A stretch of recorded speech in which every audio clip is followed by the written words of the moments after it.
Avant de plonger dans cette histoire incroyable, pensez à vous abonner à la chaîne et à activer la cloche. Ici, chaque récit a quelque chose à dire, et vous ne voudrez pas en manquer un seul. À seulement 13 ans, Amelia Johnson fut brutalement expulsée de son lycée après que l'on découvrit sa grossesse. Les murmures, les regards lourds de jugement, et le dédain des enseignants l'avaient suivie jusqu'à la porte de sortie.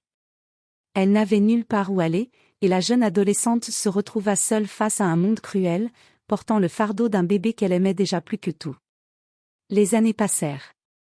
Amelia grandit, transformée par la douleur, la résilience et un amour indéfectible pour son fils, Ethan. Elle étudia en autodidacte, travailla dans l'ombre et se forgea une indépendance et une confiance que personne dans son passé n'aurait imaginé.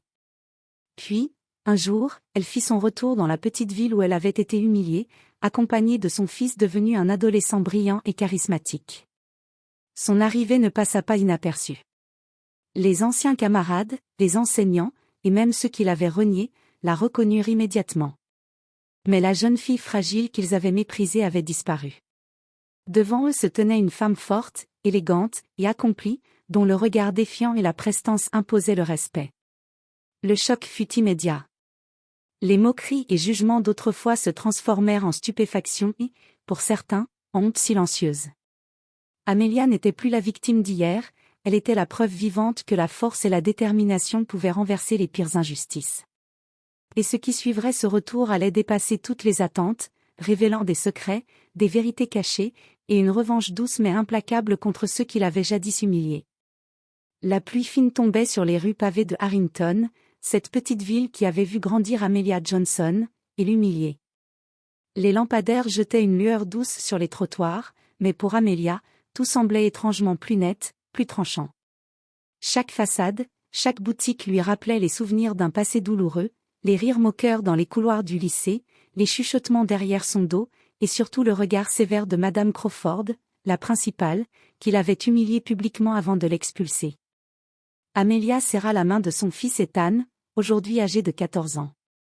Il avait hérité de ses yeux sombres et de son regard pénétrant, mais avec une innocence que sa mère avait perdue si tôt. Ensemble, ils marchaient vers le centre-ville, où tout avait commencé, prêts à affronter les fantômes du passé. À l'angle de la rue principale, Amelia aperçut Rachel Stevens, une ancienne camarade qui avait été parmi les plus cruelles. Elle discutait avec des collègues, le nez relevé, parfaitement inconsciente que la jeune fille qu'elle avait jadis ridiculisée allait passer à quelques pas d'elle. Le cœur d'Amelia battait, non pas de peur, mais de détermination. Elle s'arrêta un instant, prit une profonde inspiration et s'avança. Rachel leva les yeux et s'arrêta net. Ses lèvres se pincèrent, incapables de trouver un mot. Amelia affichait un sourire calme mais tranchant, celui qui disait « Regarde-moi bien, je ne suis plus celle que tu connais ». Les années de travail acharné avaient transformé Amelia. Sa tenue élégante, son port de tête assuré et son aura de confiance renversaient tout jugement. Les gens dans la rue se retournaient, chuchotant son nom avec étonnement, « C'est Amelia Johnson, mais c'est impossible ». Ethan, tenant la main de sa mère, observa la scène avec un mélange de fierté et de curiosité. Il savait que cette visite n'était pas qu'un simple retour nostalgique. Sa mère avait un plan, et il serait à ses côtés pour le mener à bien. Soudain, un souvenir douloureux traversa l'esprit d'Amelia, le moment où elle avait été poussée hors de la salle de classe, devant tout le monde. Mais au lieu de ressentir de la peur ou de la colère aveugle, elle se sentit étrangement libre. Chaque humiliation, chaque larme versée avait construit la femme qu'elle était devenue. Et maintenant, elle n'était plus victime. Elle était prête à écrire un nouveau chapitre, et cette fois, c'était elle qui tiendrait la plume. Le lendemain matin, Amelia et Ethan entrèrent dans l'ancien lycée. Le bâtiment était presque le même, mais pour Amelia, chaque couloir semblait chargé de souvenirs brûlants. Les casiers métalliques, les affiches des clubs scolaires, les bancs en bois, tout ramenait en mémoire la douleur d'un passé injuste. Elle marcha avec assurance vers le bureau de la principale. La porte s'ouvrit brusquement, et Madame Crawford, maintenant plus âgée, leva les yeux. Ses sourcils se froncèrent lorsqu'elle reconnut Amelia. « Amelia Johnson » dit-elle, surprise, presque incrédule. « Oui, Madame Crawford. »« Je suis revenue » répondit Amelia calmement. Le ton était poli, mais l'assurance de sa voix était comme un coup près. Madame Crawford hésita, incapable de cacher son embarras. Les souvenirs de l'expulsion humiliante remontaient à la surface, et elle sentit un frisson d'angoisse. La jeune fille fragile qu'elle avait chassée avait disparu. Pendant ce temps, dans les couloirs, des murmures se faisaient entendre. Les anciens camarades qui avaient autrefois ri de ses erreurs la regardaient maintenant avec étonnement, certains avec culpabilité. Parmi eux, Rachel Stevens ne pouvait détacher son regard de la transformation d'Amelia. Elle vit la confiance, l'élégance et l'assurance dans chacune des postures de celle qu'elle avait jadis ridiculisée. Amelia prit une profonde inspiration et lança, pour que tous entendent. « Je ne suis pas venue pour me venger, mais pour montrer que la force vient de ceux qu'on tente de briser. » Quelques rires nerveux parcoururent la pièce, certains accompagnés de regards embarrassés.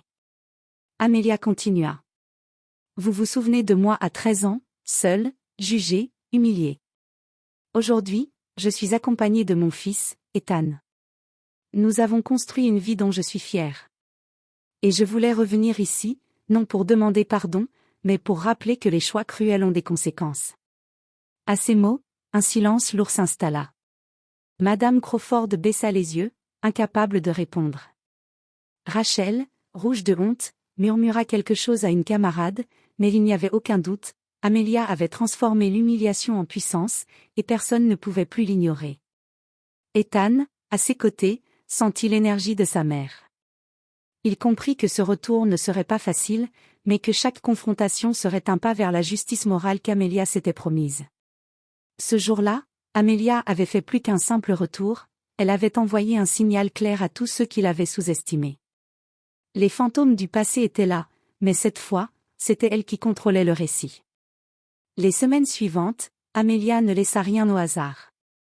Elle avait repris contact avec certains anciens enseignants et camarades, non pas pour se venger directement, mais pour montrer par ses actions qu'elle était devenue une femme de force et d'influence.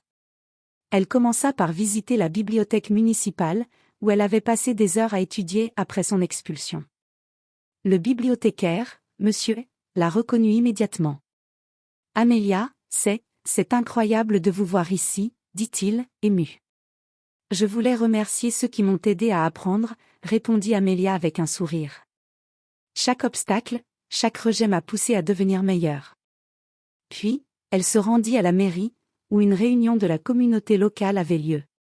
Les habitants chuchotaient, curieux de voir le retour de la jeune fille qui avait fait les gros titres il y a des années. Amelia monta sur l'estrade avec Ethan à ses côtés. Elle parla calmement, mais avec une conviction qui captiva tous les regards. « J'ai été jugée, humiliée et rejetée à 13 ans. Mais j'ai survécu. Mon fils et moi avons construit une vie dont nous sommes fiers.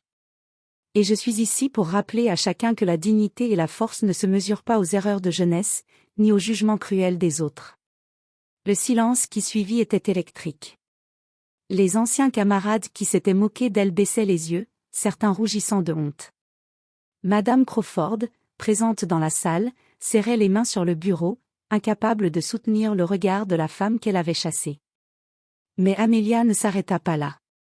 Elle annonça qu'elle venait de lancer une fondation locale pour soutenir les jeunes mères exclues de l'école, offrant bourses, mentorat et accompagnement scolaire.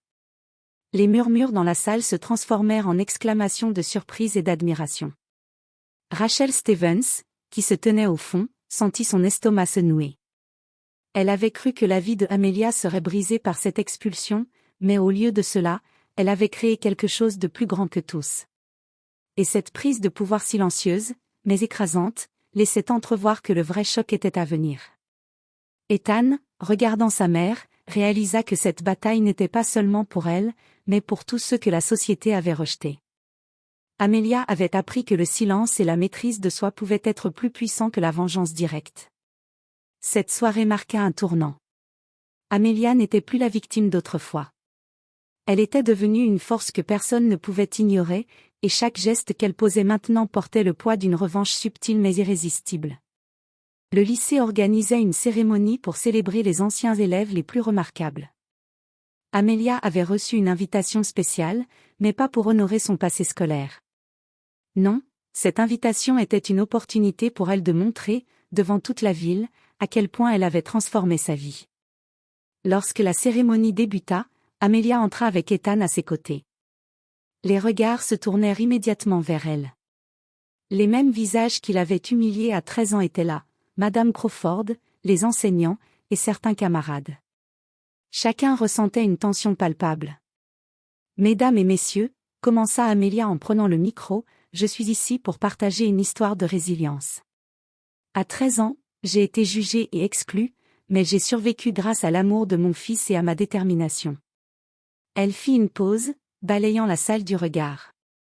Puis, lentement, elle ajouta. « Certains d'entre vous m'ont sous-estimé, certains m'ont humilié, mais aujourd'hui, je suis fière de vous annoncer que j'ai fondé la Fondation Amelia Johnson, qui aide les jeunes mères à poursuivre leurs études et à réaliser leurs rêves, malgré les obstacles. » Un murmure parcourut la salle. Madame Crawford se leva, embarrassée, mais Amelia n'avait pas fini. Elle se tourna vers Rachel Stevens, dont le visage exprimait un mélange de surprise et de honte. « Et pour ceux qui pensent que ce genre d'histoire se termine par la douleur, je vous montre qu'elle peut se transformer en force. Rachel, je t'invite à soutenir cette initiative, ou à réfléchir à la façon dont tu as traité les autres dans le passé. » Puis Amelia montra une vidéo de témoignage, d'anciennes jeunes mères qui avaient été rejetées mais que sa fondation avait aidées. Les visages heureux, les réussites, les sourires, tout cela contrastait cruellement avec l'image que ces mêmes personnes avaient eue d'elle. Le silence était total. Les anciens camarades et enseignants comprirent, pour la première fois, la profondeur de la force qu'ils avaient sous-estimée. Certains baissèrent la tête, d'autres étaient visiblement émus, incapables de trouver un mot. Ethan prit la main de sa mère et murmura. « Tu as réussi, maman, ils ont compris. » Amelia sourit, mais son regard restait perçant, comme pour graver ce moment dans la mémoire de tous. Elle avait montré que la vengeance n'était pas toujours un cri ou un acte impulsif. Parfois, la plus grande revanche était de vivre pleinement, de réussir et de briller malgré ceux qui avaient tenté de vous briser. En quittant la salle, Amelia sentit un poids se lever de ses épaules. Le passé était enfin confronté et réécrit. La petite fille humiliée de 13 ans avait disparu, remplacée par une femme qui ne laisserait plus jamais personne décider de sa valeur. Et tandis que la foule la regardait partir, une chose était claire, la puissance d'Amelia Johnson ne faisait que commencer.